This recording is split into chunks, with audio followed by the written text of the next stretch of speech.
I recently hit 600 episodes of being a part of the Locked On Podcast Network.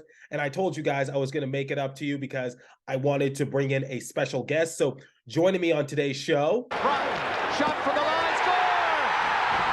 Driver drives it through everybody.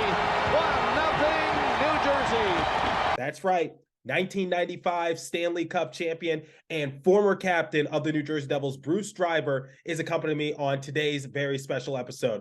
There's a lot to talk about with Bruce, so buckle up, everybody. You're Locked On Devils, your daily podcast on the New Jersey Devils, part of the Locked On Podcast Network, your team every day. Hi, this is Bryce Salvador, and you're Locked On Devils with Trey Matthews. Stepped up, nailed it. Brodor's got the puck. What a shot. The Devils win the Stanley Cup. All righty now, what is up, New Jersey? Welcome back to the Locked On Devils podcast here on the Locked On Network. I'm your host, college hockey play-by-play announcer, Devils writer for Pucks and Pitchforks, and also part-time credentialed media member, Trey Matthews. I have a very special guest join alongside me for today's episode. He won a Stanley Cup with the New Jersey Devils back in 1995, but not only that, he was one of the leaders of the team since he was an assistant captain. During the Stanley Cup playoff run, he had the best plus-minus amongst all defensemen with an impressive plus 13, as it played alongside the likes of Scott Stevens, Martin Brodeur, Scott Niedermayer, Ken Danico, John McClain, and others. It's Bruce Driver. Bruce, how you doing? Thank you for joining me on today's show. I'm great today, Trey. Thanks for having me. And I know you're a busy man, won't try to hold you longer, but I want to give a shout out to one of your former players who currently plays on Arizona State's women's hockey team. And obviously I do play-by-play for a fair amount of their games. It's Logan Satera for setting this up. Normally I don't do shout outs on my show, but just wanted to give a special thank you and appreciation to Logan Satera, since she, like I said, is one of your former players and did arrange for this to happen. So I want to start. We have some questions lined up from fans, but I first want to get some background information. Where did hockey begin for you? Wow. That goes back many years. So I grew up in Toronto, Canada. Anybody that knows anything about Canada, they say we're born with skates on our feet, and that's pretty much the case. My brother's 2.5 years older than I am. My father played recreationally. He was a coach as well. I learned to skate at 3 years old, and I was on my first team at 4 years old. Unfortunately, I had to play on my brother's team, which was a little bit scary the first time I stepped on the ice, because all these kids were 2 and 3 years older than me. But I got my start, as I said, skating at 3 and on a team at 4. And obviously, with all your hard work and determination, it led you to be drafted 108th overall by the Colorado Rockies, which obviously later ended up becoming the New Jersey Devils when they relocated back in 1981. What was the process like of getting drafted and just getting your name out there in the hockey world? Yeah, you know what? It's such a fine line. There's so many great hockey players, not only in North America, but obviously in Europe as well. Back in my era, the NHL was predominantly Canadian American players, not as many European players. And there was actually less teams, obviously, too. So it's kind of, the hockey has grown worldwide, but the NHL has grown as well. So you see there's more opportunities because there's more jobs with more teams being in the NHL. For me, I consider myself one of the lucky ones. There was decisions made along the way, and fortunately, they turned out to be the right decisions for me. Quite often, kids and parents make decisions that are going to affect an athlete's future. And for me, again, I consider myself to be one of the lucky ones, because it's hard enough to play and be seen and be drafted and make it to the NHL that route, but it's even harder to stay. And I realized that I was very fortunate to be drafted. I was very fortunate to be given an opportunity to play. But I know that I wouldn't have played 15 years if I didn't deserve it. So I'm going to be kind of long-winded here, but I think it's important that people understand. There are a lot of different paths to make it to the NHL. We see a lot of players that are undrafted make it to the NHL.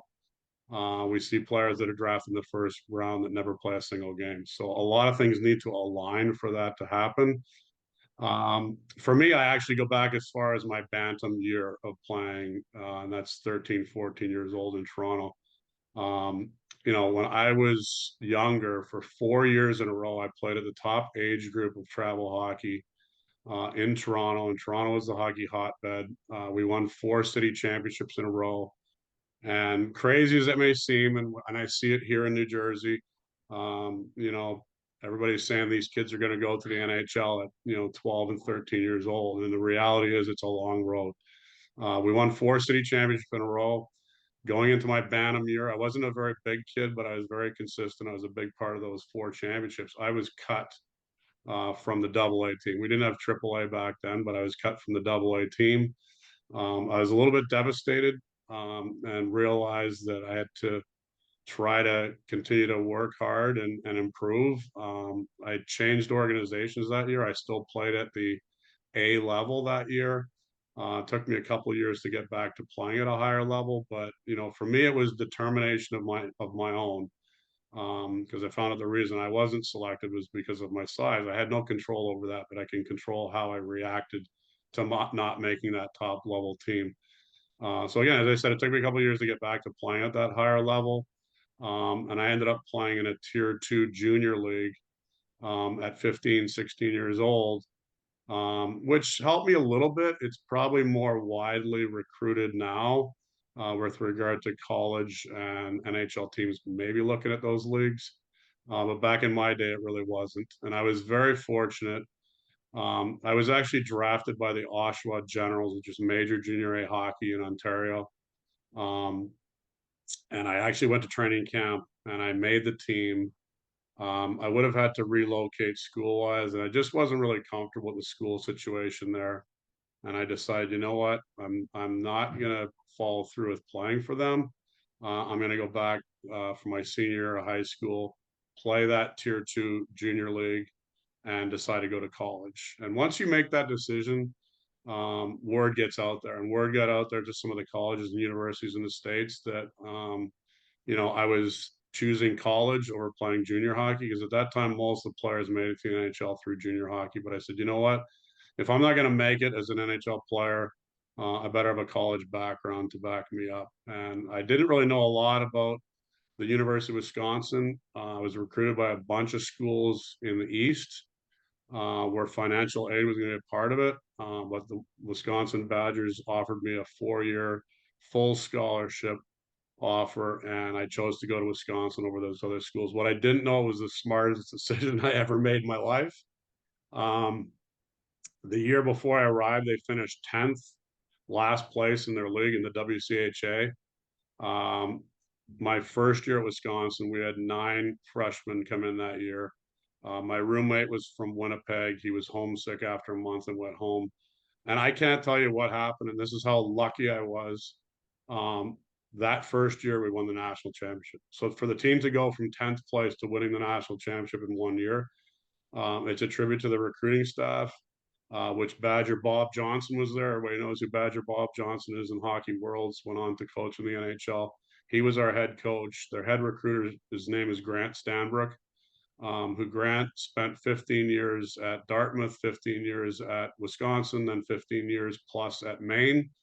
Great recruiter. I will lay a lot of the um, praise on him to help recruit me to the Wisconsin Badgers, and ended up having a great career there. Played 3 years in 3 national championship games in a row.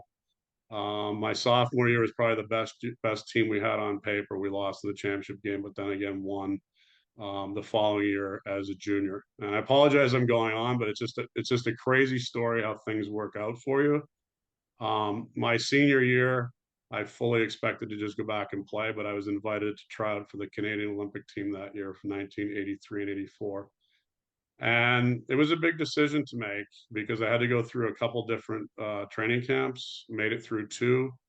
There was no guarantee I was going to play on Team Canada when the Olympics rolled around in 1984. Quite frankly, we came off a trip to Sweden in September with a mandate from the head coach, Dave King, that he was either going to cut myself or another player after one of the games. and the other player was Kevin Dineen, who had a tremendous NHL career as well. He was going to cut one of us. I don't even remember the game. It was just, nervousness. We played the game. We both got called into his office the next day, and he decided to keep both of us. And ironically, I essentially went from being like the eighth, ninth defenseman once the Olympics rolled around. I was top four. And Kevin Dineen ended up being one of our top forwards as well. So it's crazy how those things sometimes occur. So went through that Olympic year. This was 4 years after the Miracle on Ice, which I look back on and realize that it truly was a miracle that the U.S. team was able to win the gold medal in 1980. Because again, all the top Canadian U.S. players back then were playing in the NHL. It was different back then. It was all amateurs. Where the Russian players, the Czech players, even some of the Swedes and Finns were playing in pro leagues as well.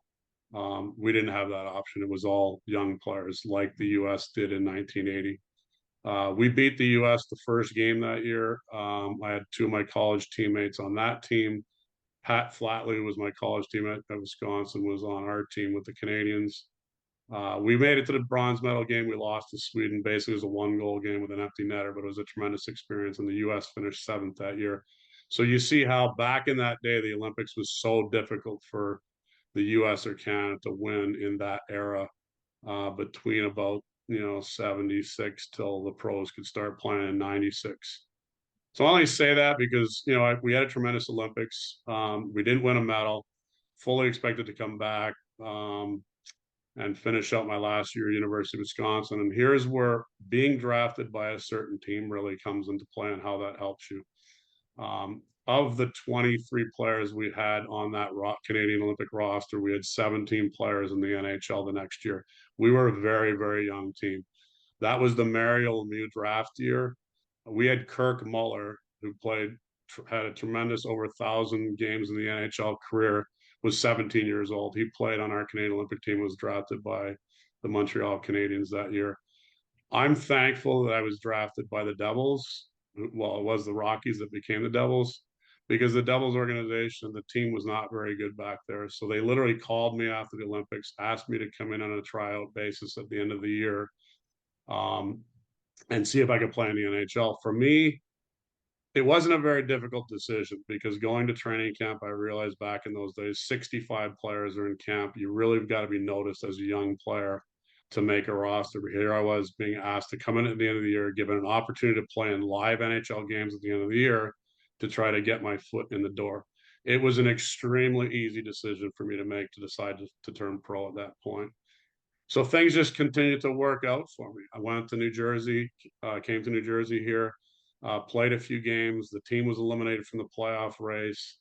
The general manager, Max McNabb, said, "You know what, Bruce, let's send you to the minor league team. They're fighting for the playoffs. It'll give you an opportunity to still play at a high level pro hockey once our season's done."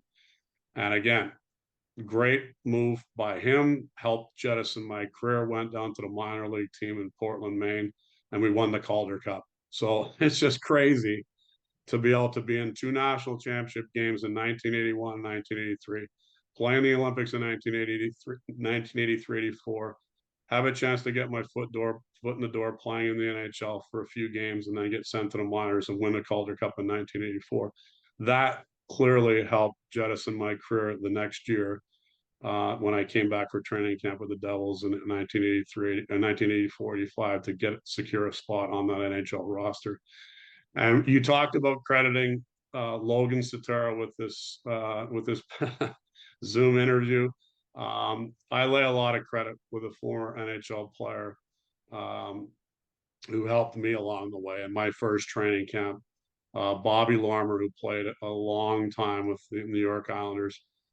Back then, we played like 13 preseason games. I think I played in 9, and Bob Lormer was my partner in like 7 of them. We weren't on for a single goal against. And that's to be able to play with a veteran player in preseason games, a guy who's seasoned, who's a very defensive-minded player, really helped me. It helped me get my foot in the door, and I made the Devils that year. So it's kind of an incredible ride. If I had chosen to stay with the Oshawa Generals, I may have never been drafted. That team was really deep and really good. or if I chose a school and didn't have the, the exposure that I had with national championships or have a chance to play on the Canadian Olympic team. So that's how sometimes it's a very, very fine line on who makes it and who doesn't. And I know I'm very, very fortunate I was in the right place at the right time. But as I said earlier, you don't play 15 years in any professional league if you don't deserve to be there. So I know I deserve to be there, but I'm definitely one of the lucky ones to have even been given an opportunity.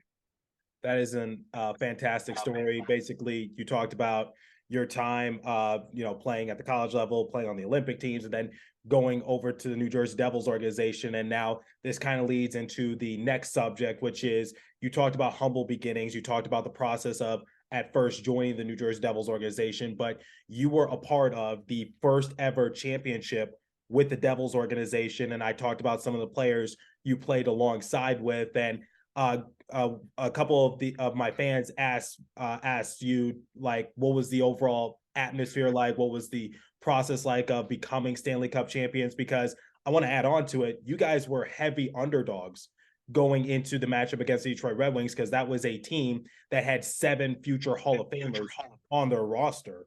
So you guys definitely had your work cut out for you, but you guys were able to come away with the upset victory, and you brought a title home to the state of New Jersey for the first time in franchise history, and you were one of the leaders. So I just want you to talk about like that overall championship experience and just the process of getting to there and what the overall feeling was like to win it.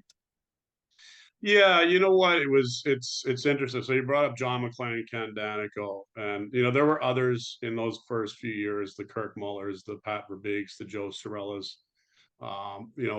We had those 6 guys played together for quite a few years. The 3, Danico, McClain, and myself lasted through 12 years of playing with the Devils before winning a Stanley Cup. But if we go back to 1987, being the first year we made the playoffs, and we actually had to win in overtime in Chicago to knock the Rangers out of the playoffs and put us into that last seed. That's really where things started. We hadn't made the playoffs as an organization to that point. And to win that year, and we almost made it to the finals that year in 1987. We lost to the Boston Bruins in the Garden, and they went on to play the Edmonton Oilers for the Stanley Cup. So we were one step away from playing for the Stanley Cup in our first appearance. And we were still a pretty young team, but a balanced team of young players and veterans. And, having that success, we would have thought the next year it would have transferred into another run. And unfortunately, it didn't. We didn't make the playoffs the following year. We got back to the playoffs the year after that, but we got bounced from the playoffs in the first round those next few years.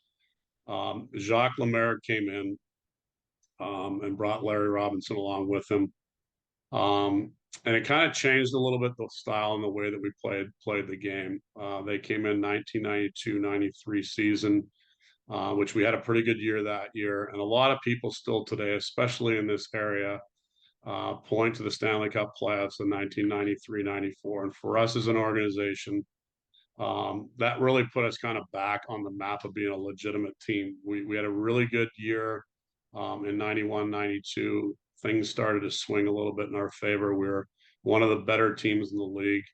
93-94 was the year the Rangers won the Stanley Cup. And it's odd to me that most people spend more time and put more focus on our Game 7 conference final than the actual Stanley Cup final that year when they beat Vancouver Canucks in 7. A lot of people don't remember that they went 7 games with Vancouver to win the Stanley Cup that year. Everybody points to our series going 7. Mark Messier giving the guarantee in Game 6 that they were going to win. That year really, really helped us the following year in figuring out how consistent we needed to play. The fact that we lost in Game 7 to the Rangers was a difficult pill to swallow.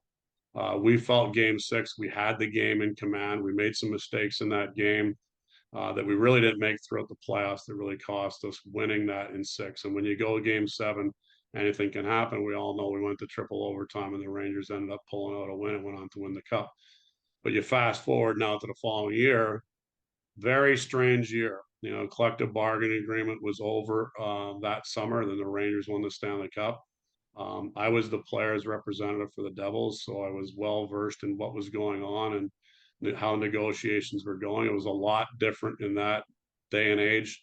We're sitting here talking in a Zoom meeting when back then computers weren't very big. We didn't have cell phones. All the conversations and all the information being sent was being sent by fax.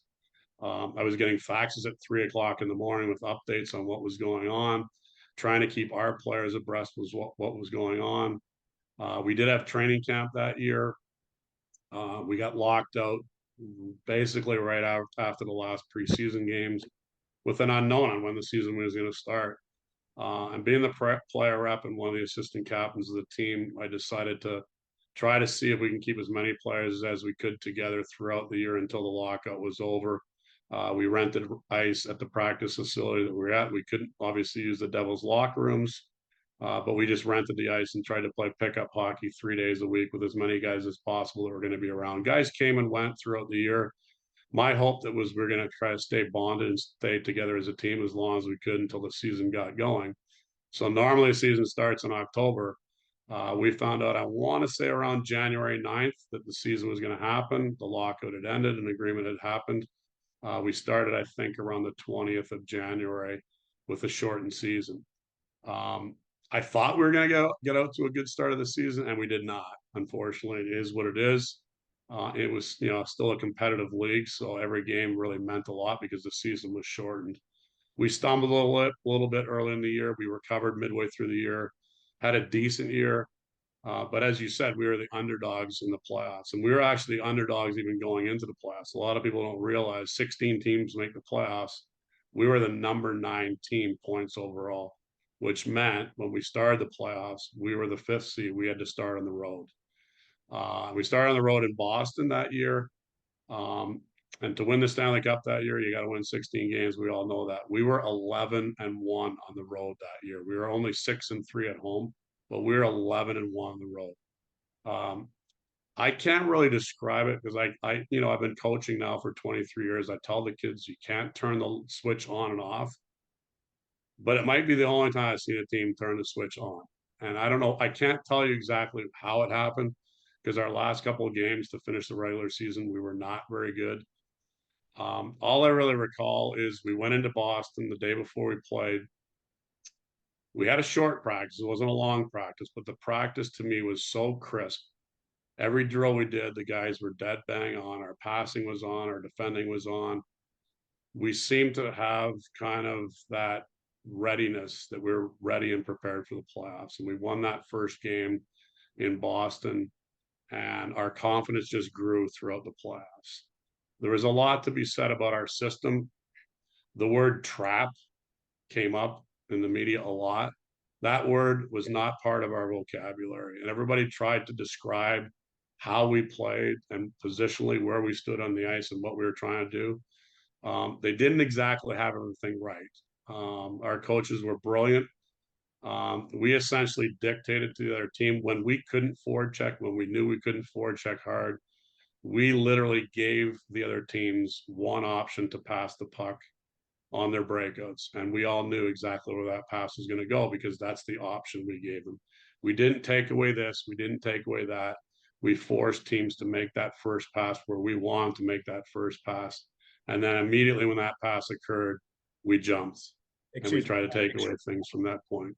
I don't mean to interrupt you, but it did. I just wanted to add on to that because my dad, being a Detroit Red Wings fan, he talked about how you guys, I know you say you don't want to use the word trap, but you guys ran that certain defensive play that helped you rack up the wins. And in your story, I also want to hear your opinions on the thoughts that people have, including some of my colleagues who say that the Devils trap defense ruined hockey, made it boring, whatever the case might be. And since you're a former player and also currently a coach, I just was curious to hear your perspective in that regard as well, because I personally think that it was perfectly justifiable because you guys ran a playbook that helped you win.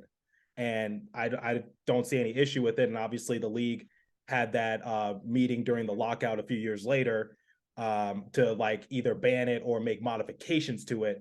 But I personally think you guys just ran with what you got. So when you're talking about that playoff run, I would also like to hear your thoughts on the outside noise, basically saying oh, you guys ruined hockey with the defense. Yeah, you know what? A lot of people say that, but they don't realize. Again, it was all about playing well without the puck. Again, when we could go on offense, we knew when we could forecheck hard and aggressively, we were going to go. It wasn't like we just dumped the puck in and sat back and waited. I look at the 2000 and the 2003 teams, and even the teams in between with the Devils, the 01 team, the 99 team. For a long stretch of time, those teams offensively had more offensive talent than our team in 1993, 94, 95, that era. They played the exact same system. If you look at the stats for those teams, 99 through 2003, 2004, the Devils are scoring the most goals in the league, or they were up there in the top 3 or 4, playing the exact same system. So nobody was making any noise back then when they were playing that system. They just had a few more offensive weapons. It was just brilliant for us to play that patient system when we knew we couldn't forecheck, and that was the only time we didn't go. When we could forecheck hard, we went hard. We just knew that we could create a lot of turnovers by playing that system. The teams after us, as I said, the Devils did that after us. It just took a while for teams to figure out how to play against that. What a lot of people don't realize as well, that playoff year, not only did we have to start every series on the road, and our tremendous record of 11-1, the reason why we had success, another reason why we had success, is because we could roll 4 lines and we could roll all 6 defensemen. Our coaches had the confidence in playing everybody. A lot of people don't realize our 4th line was key. They were called the crash line for a reason. It was Bobby Halik, Mike Peluso, and Randy McKay. I think Randy McKay, if he didn't have the second most goals on our team that playoffs, he had the third most goals on our team. Think about that. A 4th line player having the second or third most goals scored in an entire playoff year. You'd have to go through some stats, but I'm not sure that's happened with any other Stanley Cup team where the 4th line players scoring the second or third most goals in the playoffs for a team. That just shows you that we were able to roll 4 lines, wear teams down, play in their zone, and ultimately going to play the Detroit Red Wings in the Stanley Cup final. It was on ESPN in those days, and obviously covered by a bunch of different stations and a bunch of different media outlets. Everybody was calling for a sweep by the Detroit Red Wings, and by that point, we were a pretty confident group, and we knew, we weren't so sure 100% that we're going to win the Stanley Cup, but our goal was going in. We had confidence in the ability of our team and our system, and we knew that if we played and stayed to within our system, that was going to give us the best chance to win. We had a gutty effort in that first game to win that first game. And a lot of people point to the goal that Scott Niedermayer scored on an end-to-end rush in game 2 that was the pivotal point of the series turning in our favor. And anytime you can win 2 games on the road in the Stanley Cup final and come home being up 2-0 is a huge, huge momentum shift mentally for the team that's up. So Scott Niedermayer scored that terrific goal on an end-to-end rush. We win that game. We come home. Athletes a lot of times say they don't listen to the media. They don't listen to what's going on. Some players do. Some players don't. Some players shut it out. The stuff is out there. We're all having to do media meetings after every game and in between days. The media is bringing it up. So it's something that you're certainly aware of, whether you're following the media or not. You're being asked the questions. And we are being asked the questions, what's going on? How are you guys so successful against Detroit? And we said, look, we're just staying true to our system. We're going hard when we can, and when we can't, we're making sure that we're in good position defensively. So everybody else was saying that the Detroit Red Wings were going to have to change the way they play to play against us. To us, that was just noise. We couldn't control what other teams could do. At any time during the playoffs, we could only control what we could do. We had no idea what was going on in Detroit's locker room, whether they were making changes to try to play the system that was going to be different to what they wanted to play against us. We were going to play our system. And fortunately for us, we went on to win 2 more games and ultimately won the Stanley Cup. Don't worry, there's still more in store with Bruce Driver, but before we continue, I want you guys to snack a little healthier, so I'm going to tell you about Built Bar. So looking for a delicious treat but don't want all of the fat and calories, you got to try a Built Bar. I know during the holiday season, your New Year's resolution was to eat happier and eat healthier. So you got to try Built. With Built, healthy is actually tasty. Seriously, they're so delicious, you won't even think they're good for you. Perfect for your New Year's resolutions. What makes Built Bars so good? Well, for starters, are covered in 100% real chocolate. That's right, real chocolate. And they come in unbelievable flavors like churro, peanut butter brownie, and coconut almond. I'm not sure how Built does it, but somehow, some way, only 130 calories and 4 grams of sugars with a whopping 17 grams of protein. And you don't need to wait around to get a box. For years, we've been talking about ordering your Built Bars at Built.com. Now you can get them at your local Walmart or Sam's Club. That's right. Head over to the nearest Walmart today, walk to the pharmacy section, and grab yourself a box of Built Bars. You can pick up a 4-bar box of cookies and cream, double chocolate, or coconut puffs. If you're close to Sam's Club, run in and grab a 13-bar box with our hit flavors, brownie batter, and churro. You can thank me later. And now, do you want to make some extra money? I know I certainly do. So I'm going to tell you about FanDuel. So the midway point of the NBA season is here, and now is the perfect time to download FanDuel, America's #1 sportsbook, because our new customers get a no-sweat first bet up to $1,000. That's bonus bets back if your first bet doesn't win. Just download the FanDuel Sportsbook app. It's safe, secure, and super easy to use. Then you can bet on everything from money line to point scores and three-pointers drained. So go Lakers. Hopefully they can get into that play-in position. So you know the drill. Head over to our friends at Locked On Bets for all your betting needs there as well.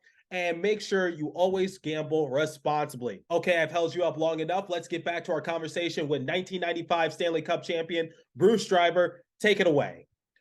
Okay, so obviously you've played with the likes of Scott Stevens, Scott Niedermayer, John McClain, Martin Brodeur, and sometimes they have especially Scott Stevens, Ken Danico, Martin Brodeur, they usually get a bad rep around the league and fans alike because it seems like the New Jersey Devils are the team that everyone likes to hate on. But obviously you've had the chance to play with them, so I want to hear your thoughts on how they were as players and your overall thoughts on where they stand in NHL history.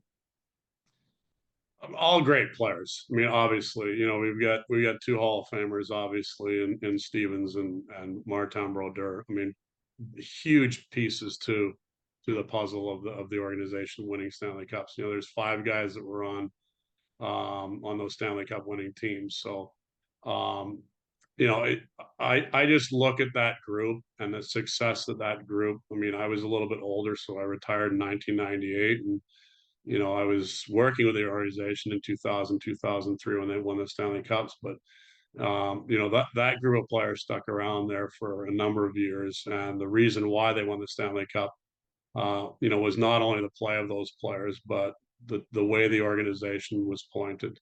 And you look at Lou Lamoriello did a terrific job of bringing in the right players at the right time, having a great scouting staff as well. The team built from within with some of the players that came up and played, like Peter Sikora, Patrick Elias. Those guys were in the minors. Colin White was in the minors. You know, a lot of those guys came up and played pivotal roles in them winning Stanley Cups in 2000 and 2003. And it's the reason why, if you look at the 2 organizations, and it's you bring up the Detroit Red Wings. If you go back to the early 1990s through about 2003, 2004, and you take the points of accumulation of the 2 organizations within that time period, those are the top 2 in the NHL in that time period.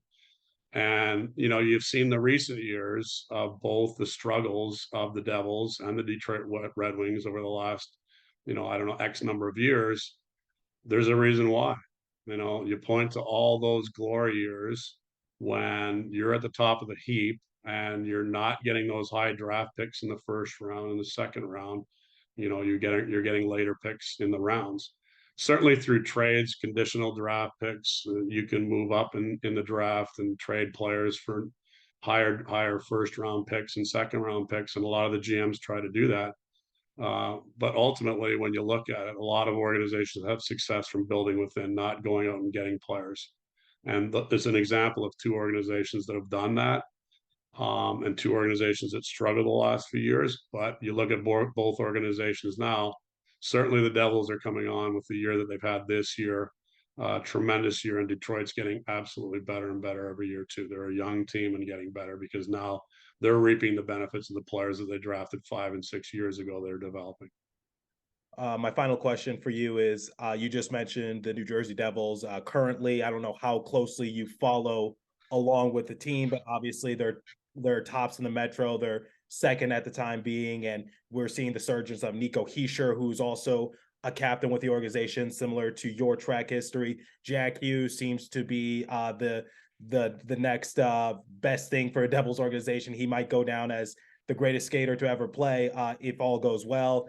Then obviously you got Jesper Bratt, an underdog story. Vitek Vanecek has surprised a lot of people. When comparing this current New Jersey Devils team to your championship caliber team, what are some of the similarities do you see? Do you think this team can make a deep playoff run, or do you think they're just still a couple years away from that statement? You know what? It's very, very difficult to predict anything. The game has changed a decent amount. There's an awful lot of skill level out there. I still feel very strongly that the regular season playoffs is different than the regular season. Playoffs, things tend to tighten up a little bit more. Things are a little bit more physical in the playoffs. You got to play more of a grind out style in the playoffs. In saying that, the Devils are such a highly skilled team. They're a very aggressive team in the forecheck. They're hard on the puck. The thing that's different between this year's team and last year's team that I see, this team is winning more puck battles. They seem to be a little bit stronger on the puck. They may not be the biggest team in the league, but they certainly are very tenacious in winning puck battles. And that's half the battle, because when you have the puck more than the other team, it's like watching a Super Bowl, watching football. If you can have your team on offense and wear the other team down defensively, it's only going to be in your favor. It's really an unknown with this team. They're so skilled. They've had tremendous runs this year. They went on a tremendous winning streak early on, and then had a month that was just disastrous. And it's great news that they've bounced back, and had a great another month-long period of playing very well. Consistency is the key for this team, and consistency on playing without the puck. They're a tremendous team when they have the puck, but I look back to our teams and all that success that the organization had in the 90s and the early 2000s. And those teams, as much as the 2000, 2003 team were won by a high-powered offense that scored a lot of goals, when they had to shut teams down, they were able to shut teams down. So playoffs, no matter who it is, you look at the Boston Bruins and the season that they've had this year, tremendous hockey team, very consistent game in and game out. The Stanley Cup's going to come down to the team that plays defense. You even look at, the Tampa Bay Lightning, who ended up winning a few years ago, and they won a 2-1 final game. That's a high-powered offensive team. How did they win? They played a 2-1 game and won by playing strong defensively. So at the end of the day, I think when playoffs rolls around, you're going to see a lot of teams tighten up defensively. It's going to be a lot tougher to score goals. The team that comes out on top is the team that's able to play in those tight games. The good news for this New Jersey Devils team is, so far this year, they've been in a lot of tight games and come out on the winning end of it. So we certainly hope as Devil fans that continues. I do still work for the organization in their grassroots program, helping little kids. We're teaching little kids how to play hockey. I do get a lot to get to a lot of Devils games as well. And when I don't, I'm watching them on TV and cheering them on as well. Well, that's great to hear. Bruce, thank you for taking the time to join me on today's show. Everyone, you can follow Bruce on Twitter. What's your Twitter handle, Bruce? My Twitter handle is BDriver 23, I believe. I'm not even sure. I'm not a big Twitter user. I'm on there a little bit. You can find me though. It's pretty easy to find me on Twitter. Bruce, any final thoughts before we wrap up?